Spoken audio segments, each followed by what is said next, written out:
Há uma curiosidade que talvez você não saiba. Um filósofo e matemático chamado Leibniz definiu música assim. A música é um exercício de aritmética secreta. E muitas vezes aquele que a ela se entrega não sabe, não percebe que maneja números.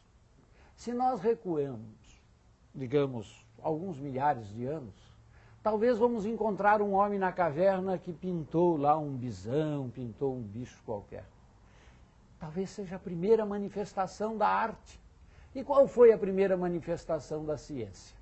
Registra-se como sendo a de Pitágoras, novamente um filósofo e matemático, que por volta do século V a.C., esticou uma corda e viu que ela produzia sons. Depois pegou a quarta parte, a metade, os 3/4 e criou uma escala musical. E novamente falou sobre música e número. Manejando frações, fez música. Não é interessante? O primeiro experimento científico da matemática foi numa arte, a música. Música e matemática, arte e matemática são expressões da beleza que o homem persegue e segue construindo.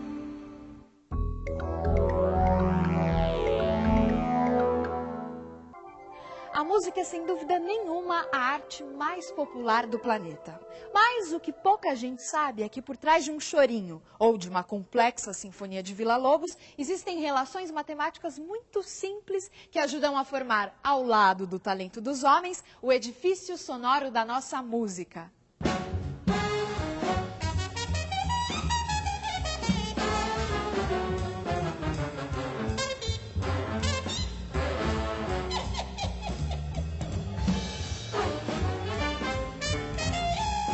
Well, music is math because you're counting all the time, right? 1, 2, 3, 4, 2, 2, 3, 4, or 1, 2, 3, 2, 3, 3, or 1, 2, 3, 4, 5, 1, 2, 3, 4, 5, 1, 2, 3, 4, 5. The notes of the scale, each harmony is a frequency, which is mathematics. When they all come together, it's many frequencies. The overtone series, you know, each note has many notes above it, all mathematical formulas.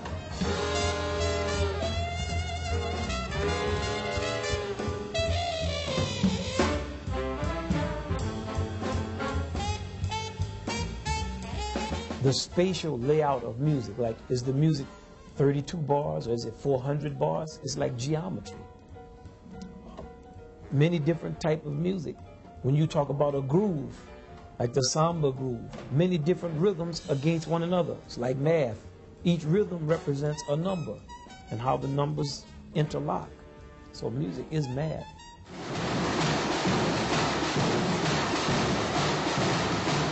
A diferença da bateria para a batucada são padrões.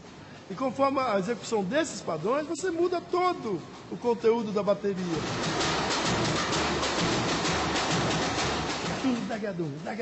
Isso é um padrão de ritmo. Daqui a pouco, é automático, cabeça, boca. Isso são vários padrões, né? Isso é um.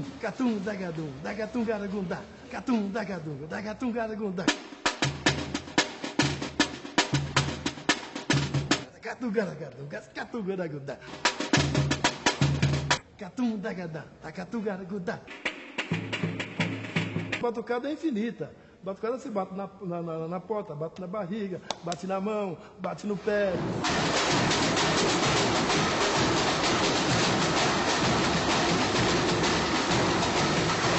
Uma boa dança, um bom conjunto acaba ajudando tudo, né? A função da bateria ela é essencial. Se não, é a mesma coisa que fazer um baile sem orquestra, né? Todo mundo surdo. Samba era o nome que se dava às festas que os negros realizavam no Rio de Janeiro no início do século XX. A escravidão tinha acabado há menos de 30 anos. E assim como o candomblé, suas manifestações religiosas, a música samba também era proibida. Madame diz que a raça não melhora, que a vida piora por causa do samba. Madame diz que o samba tem pecado, que o samba, coitado, devia acabar. Não é de hoje que músicas rítmicas como o samba, que excitam os nossos sentidos e mexem com as nossas emoções, são perseguidas. Essa história começa há muito tempo, lá na Grécia Antiga.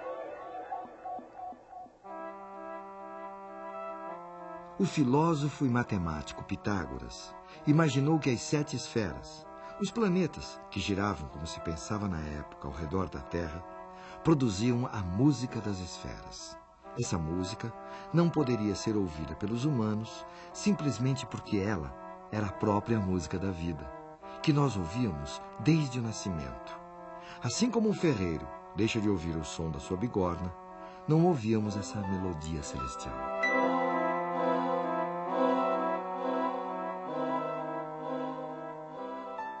Um outro filósofo grego, Platão, tomou 2 séculos depois a música das esferas como modelo ideal do cosmos e também da vida em sociedade. Para ele, a música pode funcionar tanto como elemento de harmonia como de destruição, dependendo do gênero musical. Em primeiro lugar, estão as músicas que ajudam o cidadão a encontrar o equilíbrio, a elevação, aproximando-os dos deuses. É a música produzida pela lira, pela cítara. Todas as outras levam os homens à decadência, à degeneração, e os aproximam dos animais. São as músicas rítmicas, enfim, todas as músicas populares.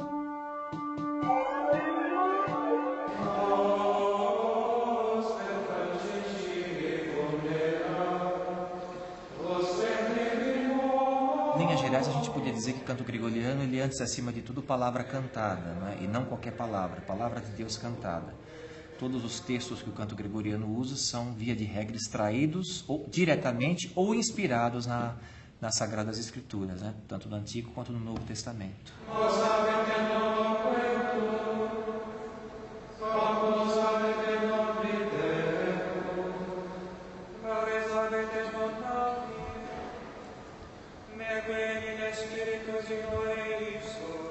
Você tem uma melodia única que é cantado igual por todas. Ela é cantada por todo mundo, né? Nós, por exemplo, nos nossos ofícios, nós cantamos a mesma coisa sempre, todos juntos, não é? E o ritmo do canto gregoriano, voltando à sua definição, que a palavra cantada é dada pela palavra, né? Nós podemos rezar de diversas maneiras, né? Podemos fazer orações mentais, né? Podemos ler as orações pura e simplesmente, ou podemos cantar essas orações, não é?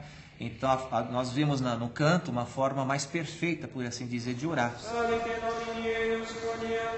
O canto gregoriano se esforçava em deixar de fora toda e qualquer possibilidade de ruído ou combinação desagradável aos ouvidos, buscando assim uma suprema harmonia que, pouco a pouco, as vozes dos monges encontravam através do uníssono.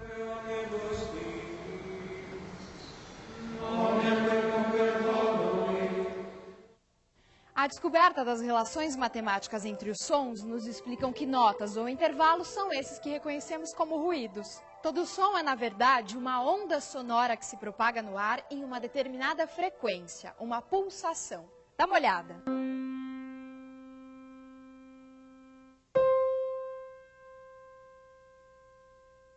O som produzido pelos nossos passos são uma frequência. 3 passos por segundo.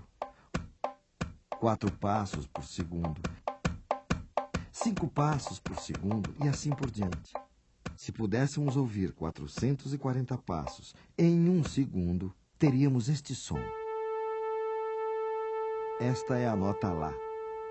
Essa frequência é de 440 Hz, que significa 440 pulsos em 1 segundo. Todas as outras notas musicais são também frequências. Quando tocamos 2 desses sons juntos, estamos, na verdade, combinando frequências distintas. Neste caso, temos 2 notas Dó, uma mais grave e outra mais aguda. Vamos reduzir as frequências igualmente de maneira que possamos ouvir as pulsações como passos. Para cada passo deste Dó, 2 passos deste outro.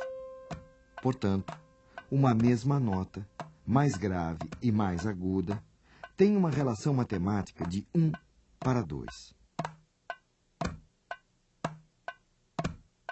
Se combinarmos o Dó com um Sol, teremos isso. Para cada 2 passos do Dó, 3 do Sol. A combinação de um Dó com um Fá gera a fração de 3 para 4. Esses são os intervalos mais agradáveis ao ouvido humano. São formados por frações simples. 1 para 2, 2 para 3, 3 para 4. Agora, veja só esta combinação. Um Fá com um Si. Uma grande confusão, não é mesmo? Um intervalo de 32 para 45. Elas começam juntas e só vão se encontrar depois de 32 passos do Fá e 45 do Si. Vejam vocês que por trás dessas combinações menos ou mais agradáveis aos ouvidos, existem frações numéricas justamente mais ou menos complexas. E essas frações complexas é que foram evitadas nos cantos gregorianos. E ainda fez com que a igreja, na Idade Média, proibisse a sua execução. E elas ficaram conhecidas como diábolos em música, o diabo na música, ou apenas trítono. Trítono, o diábolos em música, é na verdade a combinação de 2 sons que tenham entre eles 3 tons inteiros. Num piano fica fácil de ver. Entre uma tecla preta e uma branca, temos meio tom. Se pegarmos um Fá, por exemplo, meio, 1, 1,5, 2, 2,5, 3. Entre um Fá e um Si, temos um trítono.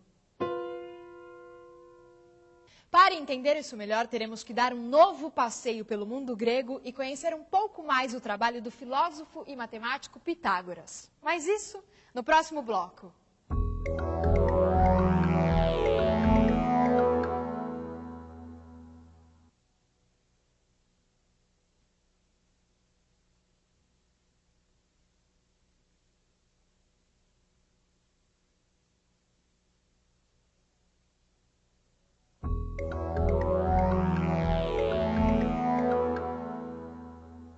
Foi com o instrumento de uma só corda, o monocórdio, que Pitágoras realizou suas experiências. Provavelmente uma das primeiras tentativas de organizar e compreender o espectro sonoro no Ocidente, lá na Grécia Antiga, mais de 500 anos antes do nascimento de Cristo.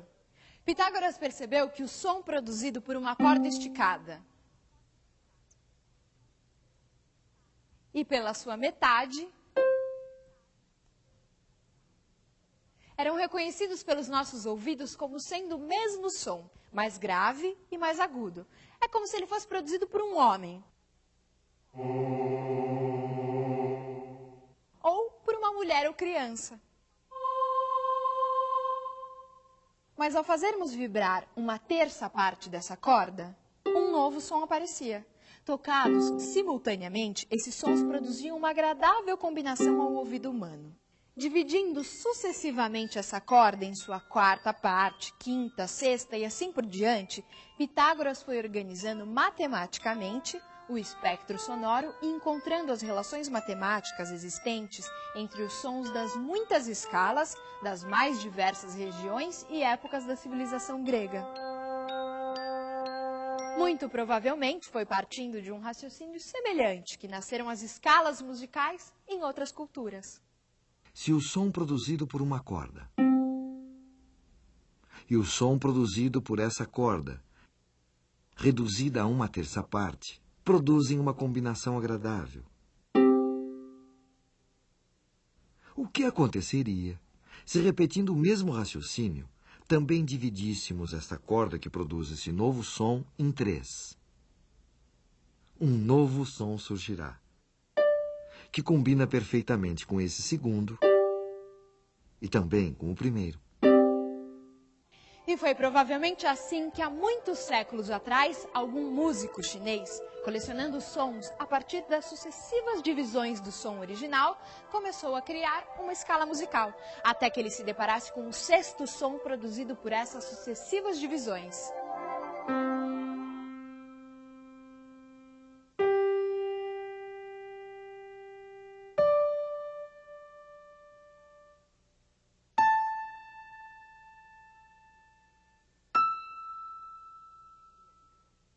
Pela primeira vez, nessa experiência, um som não combinava com o som original. Por sinal, eles até se pareciam excessivamente. o que fez com que o nosso chinês imaginário desse por concluído o trabalho e criasse uma escala com apenas os 5 primeiros sons, uma escala pentatônica. Nessa escala, todos os sons combinam entre si. Para experimentar isso, qualquer um de nós pode se sentar à frente de um piano e tocar somente as teclas pretas, que formam uma dessas escalas pentatônicas.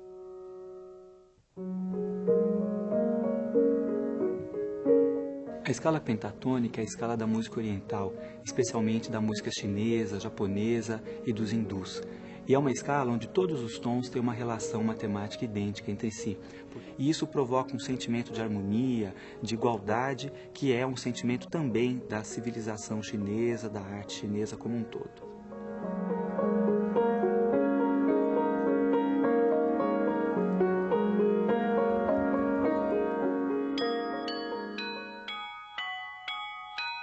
Aquele sexto som encontrado pelo nosso chinês também traz uma relação matemática complexa com o som original, de 15 por 16. Além do que, 15 por 16 é quase 16 por 16, ou seja, 1, o som original. Pela extrema semelhança e pela complexidade existente na relação desses sons, ele foi afastado do universo sonoro chinês. Foi justamente a incorporação dessas combinações de sons que incomodavam o ouvido que deram vida à música tonal, imortalizada pelo compositor Johann Sebastian Bach. Bach certamente percebeu que se o trítono estabelecia a relação mais complexa entre os sons de uma escala, ao escorregarmos esses sons para os que estivessem imediatamente ao lado, ou seja, Fá para Mi e Si para Dó, sairíamos da dissonância para a consonância, do ruído para o prazer, da tensão para o repouso.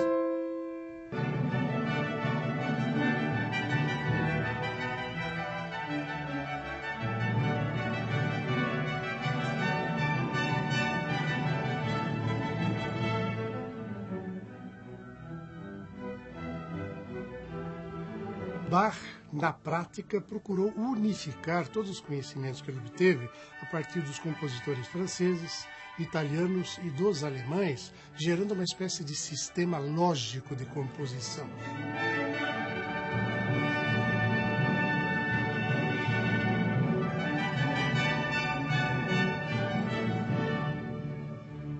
Usando principalmente a questão do trítono, que era chamado de o diabo na música, né? Porque ele gerava instabilidade no discurso musical, incentivava as emoções profundas, o que os religiosos da época principalmente abominavam.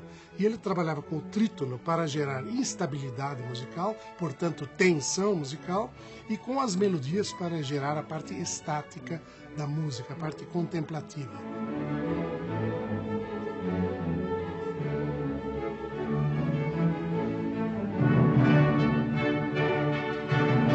Ele conseguiu realizar o sonho de todos os compositores de todos os tempos, encaminhar a música para uma organicidade tal que em nosso tempo Villa-Lobos viria a dizer que ele não havia apenas produzido a melhor música de um país ou de um tempo, mas ele havia descoberto os segredos da linguagem universal, cósmica da música.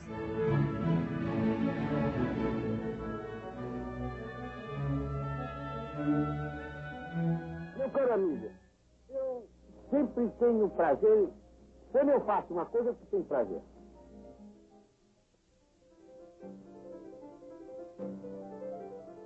O fascínio de Villa-Lobos, pela obra de Bach, nasceu quando o ainda menino estudante de violoncelo foi apresentado às músicas do Cravo Bem Temperado.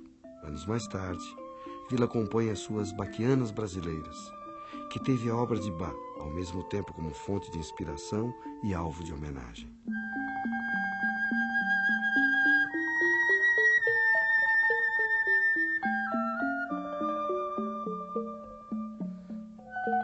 Tão importante quanto a influência dos compositores clássicos foi o gosto de Villa-Lobos pelas modas de violas, cantigas de roda, os cantadores e repentistas que ele ouviu em suas viagens pelo interior do país no início do século XX.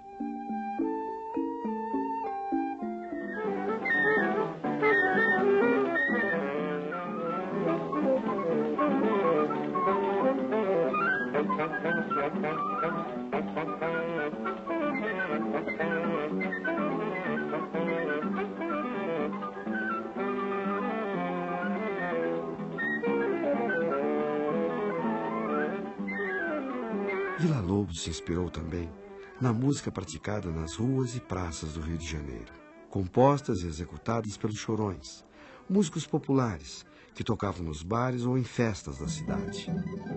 Tal interesse o levou a estudar violão escondido de seus pais, que não aprovavam sua aproximação com os autores daquele gênero, considerado marginal.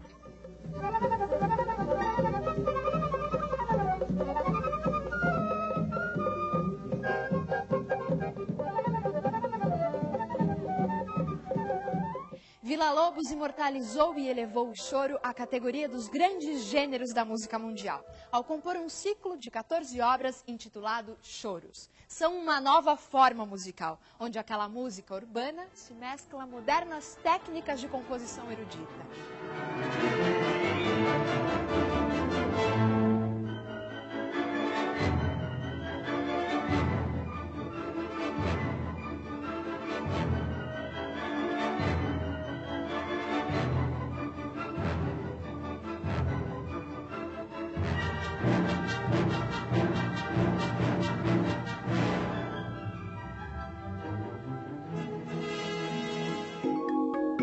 Não sei se você sabia, para Pitágoras, a beleza está associada à simplicidade da representação matemática.